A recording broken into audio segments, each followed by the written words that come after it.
What's up, Insomniacs? I am your new host, Galen. I'm joined by Steven today, and this podcast is about the things that go bump in the night, the stories that will get your mind thinking, your heart thumping, and the best of your curiosity. Produced by Before You Log Off Network. Welcome to Hello, Insomniac.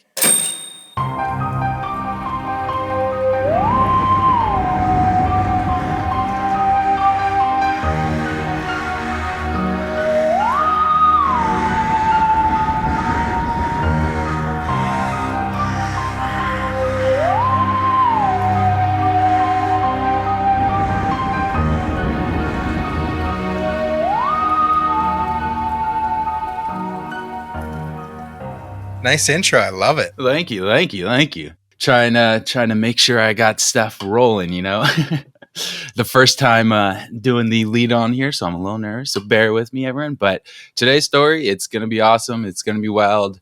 It's about the Montauk project. And have you guys heard of a little thing called the Stranger Things? Yeah. I mean, I don't know anybody who hasn't watched it by now. Just a little thing. Yes.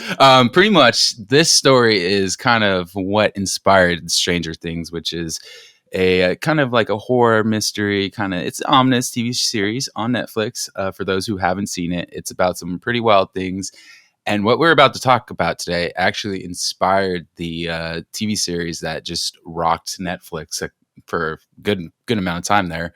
But yeah, today we are here to tell you about a conspiracy theory that has been one which has circulated for quite a few decades now. The story we are about to discuss, it's filled with stranger things, has a hard divide with two sides of those who choose to believe versus those who choose not to. And it claims a backstory that describes tales of kids being abducted by the government in Montauk, New York around the 1970s to about 1980s. These kids were taken to a location where experiments that dealt with time travel, mind control, interstellar travel, interdimensional travel, and reverse engineering of extraterrestrial sciences claimed to take place on them. So a lot going on. This is the story behind the Montauk project.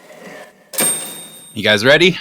Oh shit! Just that sentence of all that stuff going down, dude. This is gonna be pretty crazy. Yeah, buckle up, guys. It gets wild. I did the research on this one, and as I was researching it, I was just kind of like, "Whoa, what the heck?" This is legit stuff that a lot of people would say yes, this took place, and a lot of people disagree and just feel like it's a story. But I'll leave that for you guys to decide, and let's get into it. Like myself, maybe you are a Netflix binger of some sorts and have seen the popular Netflix show called Stranger Things. It's a well-known TV series that sends viewers on a roller coaster of emotions while diving into all sorts of topics ranging from Dungeons and Dragons. Oof. Gotta love it. To time travel and secret government experience. What most don't know, though, is that it was a direct inspiration of the Montauk Project was for this show. And what the audience saw on screen in the Netflix original show, well, it was once found out that it could have possibly taken place, and it was similar to true events that could have potentially happened. And to show you how much of an inspiration that show took from this story that we're talking about, its original writing name for the series was Montauk. It was legit named Montauk. So before it was Stranger Things, they called it Montauk. So that's how much of like an inspiration it is. Yeah, I remember hearing something about that being like its project name or Yeah. It was the writing name for like a number of years, and then they were of course made. Like, yo, you got to change this. You can't have it be Montauk, and so they went with Stranger Things, which we all know of now. You know what it is to be. But let's go back and get some background, location, and start opening the story up a little bit for you guys, and we'll dive into it. It's a lot to go over, so I hope you guys are ready, and let's do it.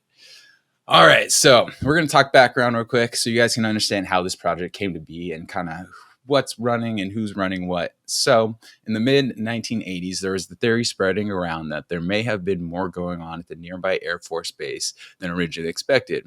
In a remote area 3 hours away from Manhattan sits an Air Force Base called Camp Hero Air Force Base, which dates back to like the Revolutionary War. So it's pretty old. It's been around. It's had a run. It's seen some stuff, This area is surrounded by 755 acres of thick forest and desolate wetlands. And it's said to have a beautiful 360-degree view of the Atlantic Ocean. So, it's not in like a creepy, weird area or anything. It's like a really beautiful area. And it's surrounded by some great views. So it's actually kind of funny because a lot of people still kind of visit there for tourists and just kind of like, for like YouTubes to adventure, and stuff like that. So this place is still, people still go here today to like check it out. And this place was originally built as a coastal defense installation that held an extensive amount of U.S. artillery, and for this reason was disguised as a small fishing village when it was first built. And after World War II, it was decommissioned, and in the 1950s, ownership was largely transformed to the Air Force. Transferred, to the Air Force, I should say. In the 1960s, equipment was moved inside, and the SAGE radar tower system was installed, which included the 70-ton and 120-foot wide iconic antenna attached to the roof that we can still see today. That's typically most of what people go there to view these days is that crazy antenna, and it's still there, and you can actually go and hang out there and check it out. It's pretty crazy. The system was like the most advanced radar system of the time period. And I guess it operated at a specific frequency, which was, I think, 425 millihertz. And the special thing about that frequency was in particularly interesting is because it's allegedly like the frequency needed to enter human consciousness. And like many locals who deny the secret underground blah blah theory and admit that when that tower was up and operational, like it interfered with TV sets, electronics. It gave people in the surrounding area headaches and nausea and just a whole bunch of all sorts of problems. So it's like something was going on there, and that little thing they got up there, the radar system, it actually had a significant effect on the surrounding area. So it's kind of crazy to think that it's still there. Yeah, so it's pretty crazy. Anywho, all this equipment came from the approval of the Defense Department's proposal for developing psychological warfare techniques through the exotic research there. And everything they did was claimed to be underground, in tunnels, and very secretive. So it was like down low. They didn't want anyone knowing who, what, or anything that was happening there. They didn't want any information leaking. And to try and keep it secret even more, in 1969, back in the day, they closed the area down and donated it as a wildlife refuge with the rule that everything underground was the property of the Air Force. And then everything above was like, yo, it's yours, donated for the refuge. But the refuge actually never even opened in the first place because it was said that there was environmental contamination. So yeah. Contamination. So is that like some type of radiation or just toxic chemicals? Yeah, your guess is as good as mine. As I tried researching some of it, and they didn't explain too much in depth or any further on that. It was just labeled environmental contamination, and that was that. So pretty much the deal was, yo, you guys get everything above for your little refuge, and then we get to keep doing our thing down here, and it's like we own everything under here. But then the environmental crap was so bad, I guess, for some reason, that they couldn't even open the park. So it was kind of just like a ploy to like, oh, everything's okay, like here, have it. But then it wasn't. Now that we have an idea of the history of the location and somewhat of an idea of kind of what's going on, we'll dive a little deeper now into the claims and the story.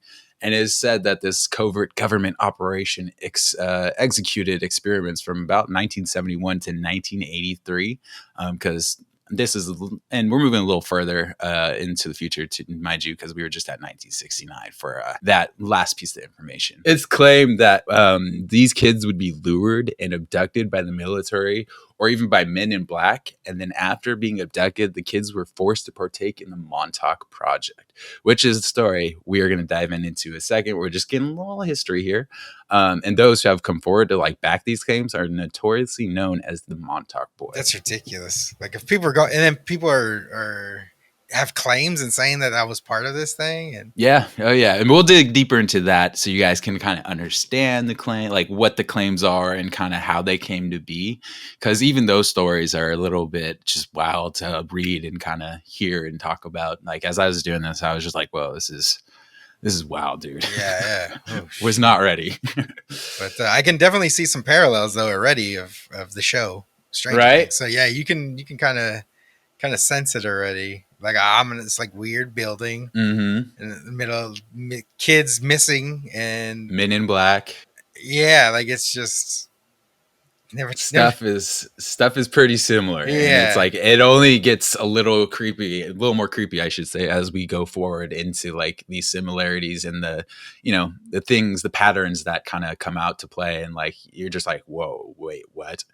And don't worry, I got something in here that's you. I can't wait to like tell you guys so I can get your reaction because it's something. All right. So picking up where we left off. So these children, they were taken illegally, and even through manipulation, force, and torture, are being used as test subjects similar to the ways depicted in the show Stranger Things. The claims describe that they would sit in a chair known as the Montauk chair, where the kids were then connected up to a number of wires. The scientists would then experiment with electromagnetic. So this is going to be hard. Electromagnetism. Sorry, I butchered that. electromagnetism. Thank you. Yes. There we go. Some of these I may need some help with the words. I cannot talk. I apologize. No worries. You're good. I took speech for 3 years, guys. I hope I'm doing all right. You're doing good. You're good. Awesome. Okay. And they experimented with that with the aim to further the psychic powers of whoever sat in the Montauk chair. There were also claims that they were tortured to inches of their life. Then afterwards, the scientists would rescue them just to remind them that they are their saviors, forming a trust factor with them. Different sources claim different things, but each one said that a kid had a savior. Essentially, yeah, they'd hurt the kids and be like, hold on, save them now. And then they wouldn't die because they'd like on the last leg, stop the beating and then be like, I'm your savior. All right. And then they'd have that like, oh, this person's protecting me in a way, kind of like does that kind of make sense? Yeah, no, that makes a lot of sense because a lot of like and this is unfortunate, but a lot of like domestic violence cases, there's stuff like this, like Yeah. These type of techniques are used in a lot of atrocities, I'll say. Mm-hmm. So I've heard in different cases and things like this of people doing this where they become a child savior, but they're the ones behind the torture and the evil doings. You save them from the pain, and they're like, "That was the worst pain I've went through, and this person saved me. So yeah, I'm gonna just follow this person or listen to what they say because they've saved me before." Yeah, it's just like psychological warfare tactics to kind of program them. Yeah, it's very very mentally abusive, fucked up. Yeah, yes, yeah. Abusive. Yes, it's just fucked up all around in general. It's super sad. And honestly, some of the stuff that I did read about is kind of sad just to think about. Like, wow, these are kids. These are innocent little children not knowing better, and just they're the what they also targeted to for the kids. They kind of went for the easier kids of like parents who are drug addicts, kids who ran away, orphans, kids like that. Those were the main targets, the easy ones that they can just snatch up. That would not have too much of a background of like people who would be like, oh, where'd they go? And sometimes that wasn't the case too. It went both ways. So yeah, some of the other experiments that these kids claim to have experienced and claims that have been made are what could be described as remote viewing. And for those who are sitting there like me when I first read this, not knowing what remote viewing is, I was sitting there like, what? Don't worry, I got you. I did my due diligence. Remote viewing, often referred to as VC, is the practice of seeking impressions about a distant or unseen target, sensing with the mind. This was actually researched by the CIA at one point and is for sure fact. This very experiment can be seen being depicted in Stranger Things as well, when Eleven goes into the dark realm underwater and in a bath. And after the tests were done, the kids weren't needed. They would wipe their minds and get rid of them however they saw fit. There was no special way. It was either just get rid of them, put them back, or sadly get taken care of. And yeah, so it was just really screwed up. And others were lucky if they found their way onward in life with no memories of what took place, at least for a time being, of those post-project adolescent life there.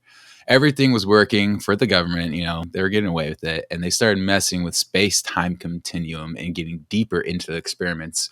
and that provided more uncontrollable aspects and outcomes. At one point, things became too risky and too much of a situation that it became out of control. It is claimed that the project ended due to a few things at this point when things were getting a little too risky.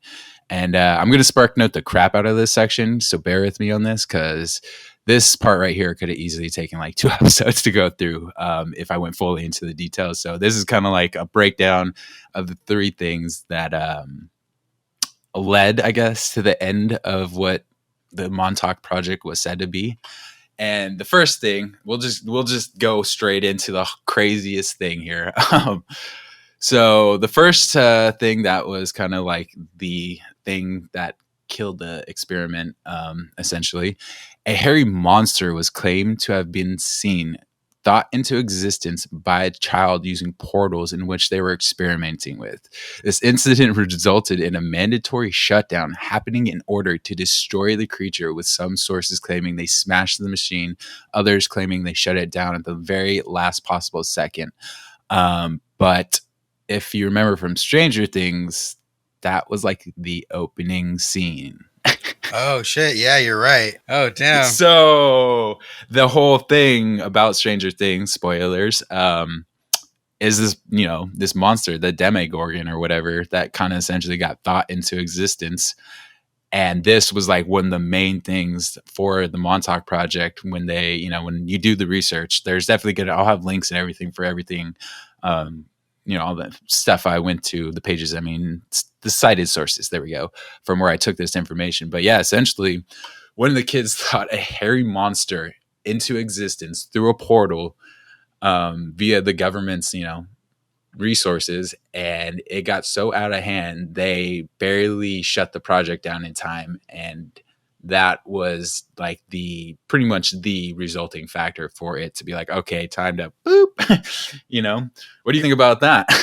It's if you are open to the realm of possibilities and stuff, it's very like okay, I could see our government trying to get into some weird shit and then fucking up and unleashing just the apocalypse. Like everybody jokes about that, but I'm pretty sure there's some people feel that way. Like that's truth. Yeah. Realistically, what happened is there was probably kids thinking they're remote viewing, but they just see Jerry in the future in Montauk. Look at the beach. And it's just Jerry, hasn't got his hair cut in a couple of days. Just a beer in hand. Yeah, just, you know what I mean? That's probably, maybe they did remote view. Maybe that's a thing that I've heard people do. And it's just what is this sexy hairy beast we're looking at here? And then cut to Jerry smiling. I just could picture it now. Oh, is that Jerry? And he just turns around. Hey. Yeah. He bites his lower lip. Mm-hmm. Oh yeah. Yeah. It's just this is the last thing they heard before the system shut down. Exactly. We lost contact. But to me, I'm pretty open to everything. And there's the CIA.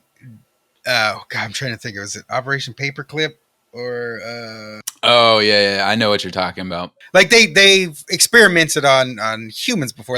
There's documents that prove this stuff. Oh yeah, that they've done a lot of things like this. So this is not far fetched. Yeah, they had I actually talk about this in the wrap up, but it's stuff like these types of experiments aren't too far fetched, as we know of other experiments that were covert and doing kind of similar shady things did take place, like Steven was saying, like MK Ultra, Holmesburg prison experiments, the Phoenix Project, and Project Stargate. It's these things are documented, and it's straight up, it happened. It's a thing. It's documented. So the U.S. definitely, the government for the U.S. definitely has done some stuff, some shady stuff. And then I think it's the 60s, 70s. So cocaine was everywhere. These generals are getting high, and it was a wild time. You know what? Fucking aliens. aliens. Yeah, and you know, space and stuff, that was starting to become a thing. It's starting to become more of a reality, and like, you know, I wouldn't doubt if, like, you know, they wanted to see how hard they can push it. You know, governments like ours are not, I mean, are not known for, you know, not wanting power. We like to fucking get our power, man. US wants power, and it's like, you know, however they want to do it, they're going to do it, and I do not see them doing this, you know. Yeah, if they want the next big weapon, you know what I mean? Yeah, and essentially. And if they can control kids that can, you know, remote view and see into the future and open portals and shit, like that's a huge military advancement. Is it possible? Oh yeah. And that's what this whole thing was all for too. They for sure, like, that was their end goal. Like you're saying, they wanted a weapon out of this. That was their goal, was to have psychological warfare and find a way to use that. And so Steven, you were right on the money, because that is exactly what started this. Nice. Yeah, it's insanity. But so continuing on, we'll go to the next two things that were kind of like the other two factors that broke this down. I always like to do 3 points, just because, you know, a strong argument needs 3 points. So secondly, another claim that, you know, surfaced was a theory to have had taken place. And this actually was a different project, which actually connected to this project, Montauk project, which we're talking about. This project that we're going to talk about real quick that connected to the Montauk project is called Philadelphia Project. This was a past experiment done with hopes of finding a way to weaponize invisibility with the aim to defeat the Germans and aid their allies. This project was done by the U.S., and this was, you know, done to aid the U.S. allies. Excuse me if that wasn't too clear, like that wasn't clear there. But, you know, it had a very distinctive role in the claimed backstories for both. This project that they were doing, they wanted to, you know, find a way to become invisible, essentially, and then kick some German ass in the war, and then go out and aid their allies. That was their whole, like, claim that they wanted to do with this. And well, it kind of backfired, which I'll dive into the Philadelphia project after I get into point 3 here.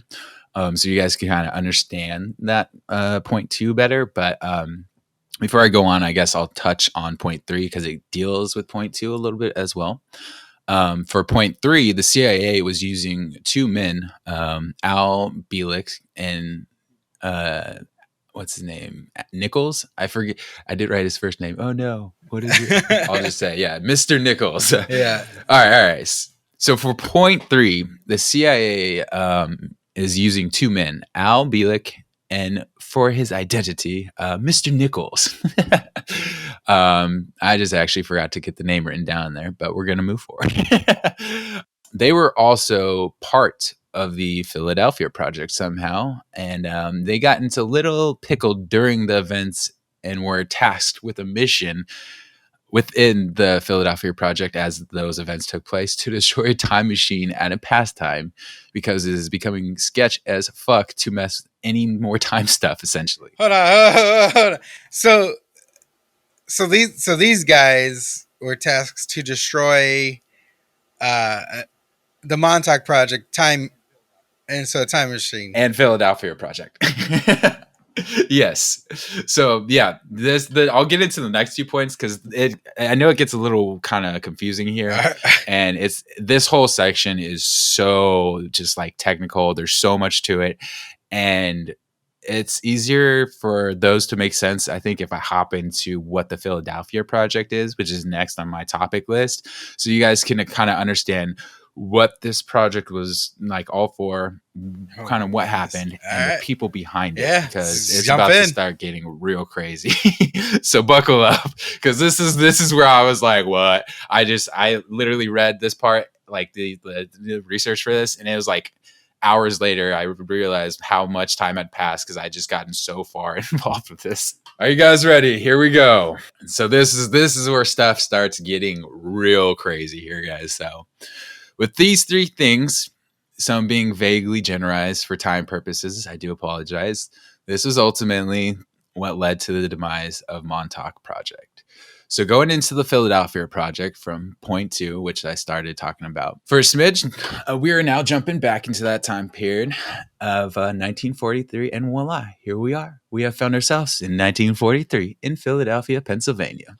We're looking around, and the setting is a 1940s naval shipyard getting ready to do some classified shit. The operation in play was to discover a way to foil Nazi radars so the U.S. could safely transport supplies to allies in Europe and beat some German ass. That was their goal. That's what they wanted to do.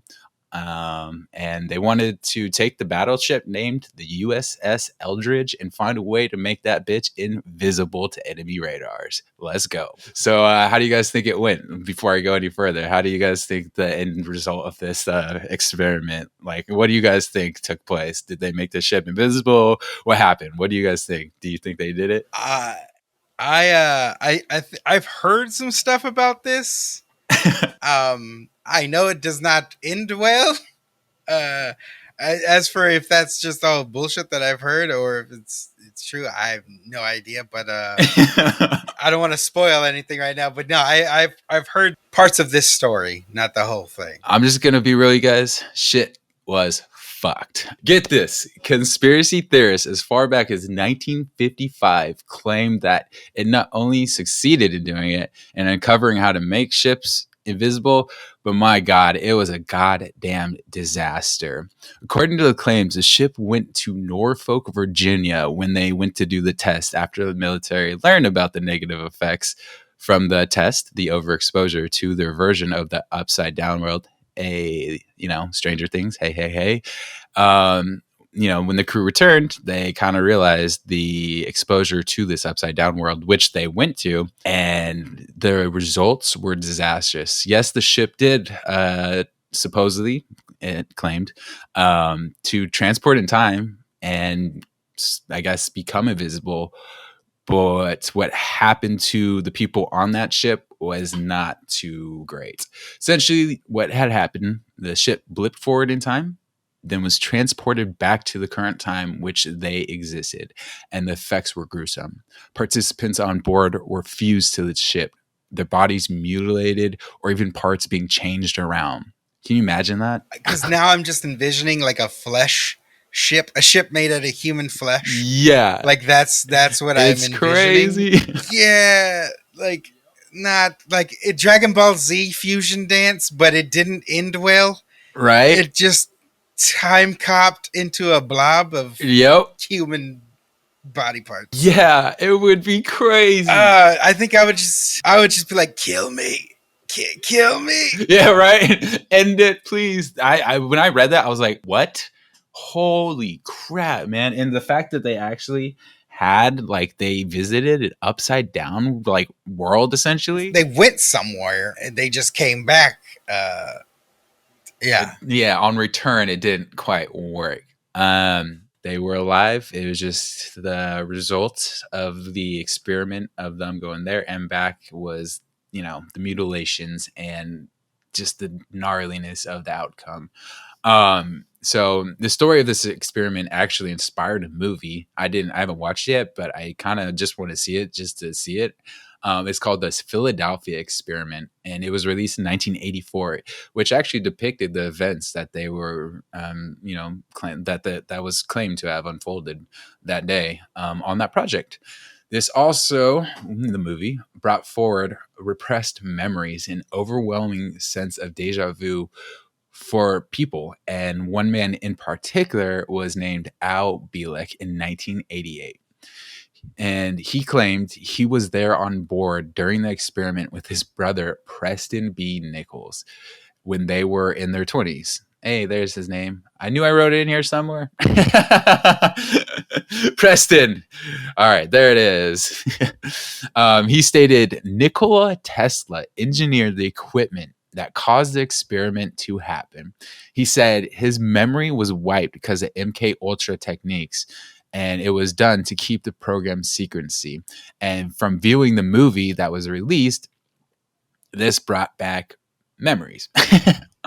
So now people are, watching the movies, like this movie, and having these like memories, deep rooted, unprogrammed memories, supposedly come back to the surface, and they're like, "Hey, I was there. I have all these things." And so this is kind of like what kind of domino effects into later on some other stuff, and which we'll get into. But for right now, we're going to still kind of continue with the Philadelphia project. I will get back to that.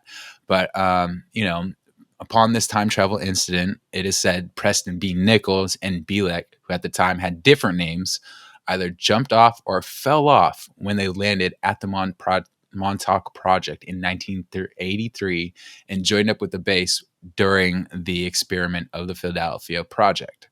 Of course, the dilemma was they had to be kept away from their current selves in the current time, who in the current realm already befriended each other in 1970s and created the Montauk chair. Hold on. So it's very confusing. So let's tackle this real quick. So they were on the ship. The ship goes forward in time. Yes. Or right. They jumped off the ship. Yes. Or fell off. I like to imagine them just like action jumping. Yeah, but that's my mind. Same. So they jump. They fall off or jump off the boat. Right. Mm-hmm. The boat blips back without them. Yep. They get stuck in the same time period that they already exist in, which is in like 1983. Yeah, in 1983 at the Montauk project. So they're kept away from themselves, so we don't have a time cop incident. Yep. Where if two of yourselves occupy the same space, exactly. They just blob into gruesome gore. Yep.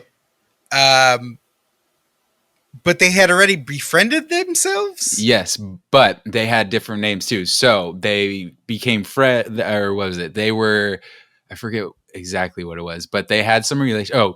They were brothers when the original experiment took place of the boat, and they had different names. Okay, so that's a little like muddied up. But okay, so theory, just gonna throw this out. What if they didn't jump forward in time? What if they jumped into a parallel timeline? That would clear up the different names issue. So like if I think that's probably what took place. It just said they jumped off the boat, and then this is what they claimed and stated was fact. yeah. Because that is very like weird. Just all around weird. But essentially, yes, they were. Somehow there was a connection in the past and in the future, and they were aboard the ship, and they were also part of the Montauk experiment. When they got trapped into the future at Montauk Project, they had to be kept at the base away from themselves. And so whew, I know it's kind of a lot right now. No, it's I'm following it. I'm just like okay. I don't want to say overwhelming, you know what I mean? But it's a lot going on. Yeah. It's very extensive, which is why when I was reading this, I did my best to kind of piece it all together. But it was just so much information, and like I had to kind of spark note a lot of this to make it work for one episode, because we could easily do like a 2-parter on this, no problem. Yeah, I was about to say, like, if we want Galen to go crazy, we're gonna have him do a part 2 on this later on in the future. Just the Philadelphia part. Oh my gosh. Yeah. We could definitely go into like a full episode for the Philadelphia, because we're not far from the end of kind of like the wrap up here, because I tried to brief it up here, and because I know it gets a little heavy, so I'm sorry if you're overwhelmed, listener. I'm trying not to. No, that's awesome, dude. Keep going. My conspiracy theory brain is just like eating all this information up. Love it. So they were friends, and they had to be kept away from the current selves in the base, and the government decided, hey, let's hire these guys to destroy the machine in the past, as shit's getting a little too dangerous. So the legend goes, since everything in the past got destroyed essentially, and due to the monster being manifested that ran rampant in the lab, the project was shut down because they actually did what they were hired to do, which was destroy the past machine and stop messing with time. So they do that, and after the monster happens and everything gets a little hectic, the project finally is shut down. And this kind of leads to some interesting things that happen now. And the two guys who are involved, the Nichols and Bilek, they got screwed over and they had their minds erased and the project disbanded. And the employees were brainwashed as well. So in 1984, they're like, all right, all loose ends are finally tied. We got the guys who, were part of like the main dudes brainwashed. We got anyone who worked there brainwashed. We got all the kids who came in and we did experiments on brainwashed or dead. And this goes dead too for some of the employees as well, which is sad as, they're killing people. It's terrible. That's fucked up shit. It's just fucked up. Everything they did pretty much. And they decided in 1984 to make sure no one can go down into where these projects are said to have taken place. They filled the lower levels of this area with cement in order to destroy and cover up anything left. And it is said it's actually done. It looks like it was done in a hurry because people have gone there to do like tests on the ground and test on kind of the structure to see, what they can find because they use like specific ground like audio devices, I guess, and that can give like projections of what's under there. And people have done that to kind of get a sense of it. And it looks like, from what they can tell, it just looks like it was done in a hurry to cover it up and get the F out of there, essentially. And that's what they did. They got the fork out of there real quick. Jeez. So now we're going to kind of move forward here. And this is kind of what led to a lot of the Montauk project being in the mainstream, the media, the limelight, and kind of how it got to be where it is now. So in 1992, a book was released and was self-published by Preston B. Nichols and Peter Moon. Nichols being part of the Montauk project from earlier and all the other stuff. This book is categorized as fiction, so mind you that this is not like it can be found in the fiction section. So just mind that as we continue. And it does have no real proof. There's no real proof to validate any of the claims made. Just so you know. And the book was called The Montauk Project: Experiments in Time. And it blew up and started bringing attention to the area and the story itself, which previously, it hadn't had the, popular notoriety that it was now getting. And thanks to the books and the movies, claims started to kind of come forward a little bit more. And the first very outspoken Montauk boy was Preston B. Nichols. And he's the one that helped other alleged Montauk boys, the people and test subjects, I should say, who were being tested on. It helped them kind of recover repressed memories. And what I find really interesting about these claims is, first off, like, they had nothing to gain financially from these claims. I mean, maybe if you're lucky and for some reason you can make some press money, I guess, but they really had nothing to gain out of this except a little attention. And that's it. There's no money, nothing financial you're getting from this. And to kind of combat that in a sense as well, most were even ridiculed for doing so for this information when they came forward. So it's like, why would they come forward at all? But they did, it's just something to think about as, you kind of think about this stuff is like, why would these Montauk boys come forward and do all this when there's literally nothing to gain? And most have been like, ridiculed and had like, consequences in their like work life or just everyday life for doing so. What do you guys think about this? That actually makes a lot of sense that people do that, where you make these not allegations, but you tell people like, hey, this happened to me.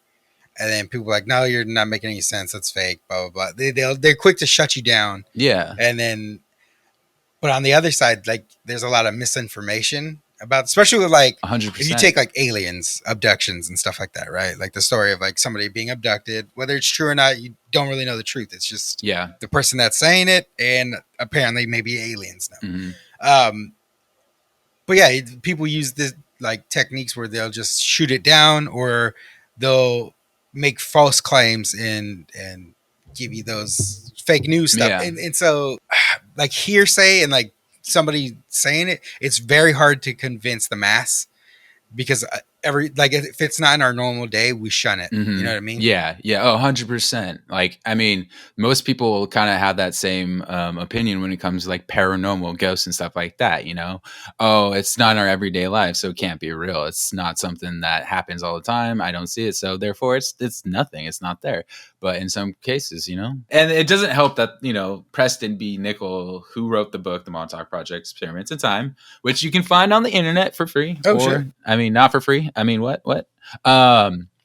Or you can buy if you choose to, if you want. It's definitely purchasable. Like an outstanding citizen. Yes. I mean, it may be on Google somewhere. I don't know. I didn't try and find it. There might be a link out there that has the whole book for free, for which you can read if you just Google it. I don't know. Allegedly. I don't know. I didn't do it.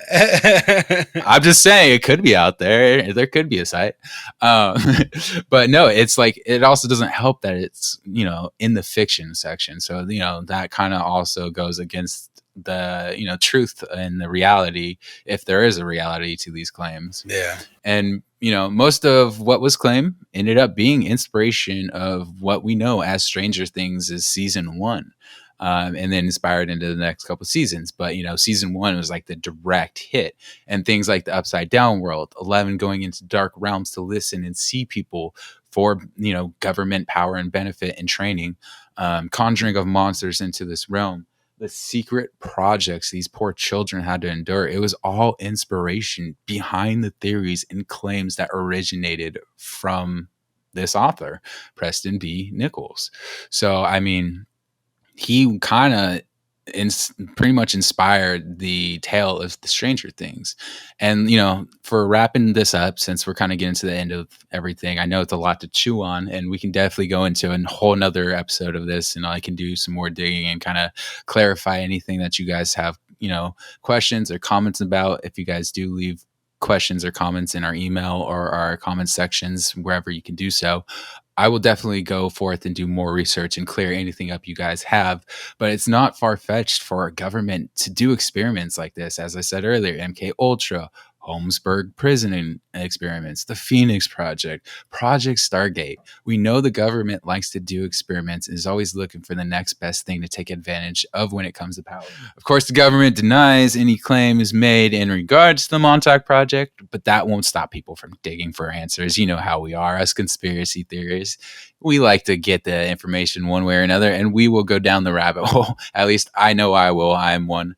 And, you know, there are people actually digging for real answers, like Christopher Garantano. Sorry if I butchered your name.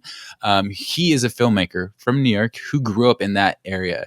And in 2014, he actually hired geophysicists to analyze the ground beneath the old base, as I was saying earlier, of Camp Hero, which resulted in the evidence of large structures not seen on any official maps. So there's stuff down there, and large structures are still down there. It's just, filled with cement. And when it was operational, it was treated like an Area 51 site where personnel would escort you away if you approached too close on the beach or during the walks you took at night, or like during sunset with your loved ones or family, just to kind of have that nice evening walk. If you got too close to a certain point, they treat you like it was Area 51 with guns and all. And finally, I guess it would be easier to doubt the claims and the stories of Montauk.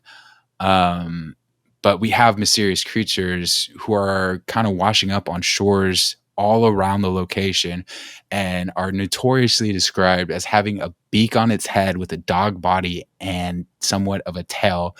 And it would have human-like fingers that were skinny and straight and kind of skin-colored in a way. So it's just like there's weird things happening, and all these things and these creatures that are so eerie, to say the least. Is it a coincidence, like just to happen that they appear here or near where the theories are home to? It's just like, with all this being said, what do you, the listener, think? Some claim that experiments never even stopped. They just moved the testing facilities throughout the rest of Rhode Island. Some people think that due to the book's outlandish claims, it's just unbelievable and dismiss the idea entirely. I mean, big hair monsters imagined into real life does seem a little out there, and teleporting a ship in broad daylight does too. Is it the government who has deep secrets along with those memories? Even Bill Clinton, when he was president, he gave a speech in 1992 about illegal and unconstitutional testing that had taken place. So there is some truth here. What do you guys think? I will also have the link for that speech that Bill Clinton gave about, because he legit said like, hey, we tested on kids. I'm sorry. It was messed up. Essentially, that was like the whole speech, but in a precedent manner. So what do you guys think? This is kind of like my wrap up here. This is the end of the thing. Well, what's your thoughts on all this? What's your opinion on all this? I wouldn't doubt that there are like hidden facilities that our government has. Well, there's stories behind, like MK Ultra is a big thing that is documented and known that to have happened. Yeah. So these, like there's even stuff of like CIA testing like LSD in crowds in like New York City, and like this stuff is documented. Yeah. And so this stuff makes sense to me. Like as for like monsters and things like that, like there's some room to kind of play if you're into those type of things. Like I'm a big cryptid person. I've heard of the Montauk monster before. So this, because like, all right, so have you ever seen Us?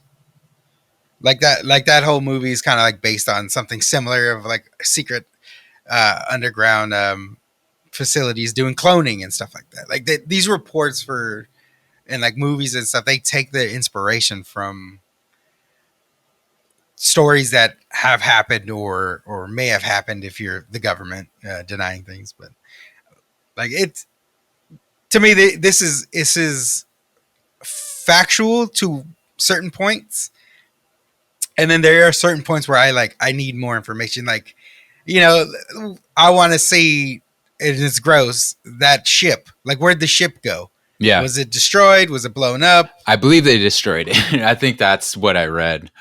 They decided to let's get rid of the evidence. Like, no receipts, please.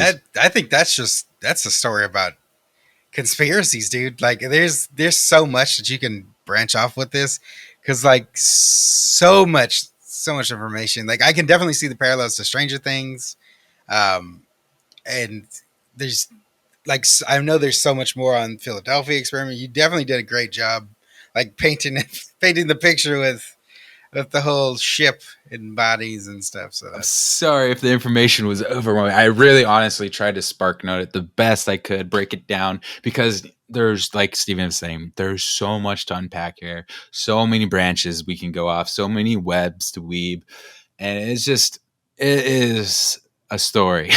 Yeah, it's an onion. It's got layers. Okay, it's like Shrek. It's got layers. Yeah. So I know this episode may be a little long today. I hope you guys enjoyed it. Anything you guys want to add in before we sign off for today? Government officials, Galen researched this. I did not. That's all I'm saying. Pia baby, I got my VPN. Try me. There you go. I got that yearly subscription. What's up? Yeah, there we go. That is the story. A brief kind of look. That was a brief look at the Montauk Project. Thank you guys for listening today, taking the time out of your day to, just spend some time with us. We, enjoy doing this for you. So make sure you like and subscribe in all our places, and thank you so much. Peace.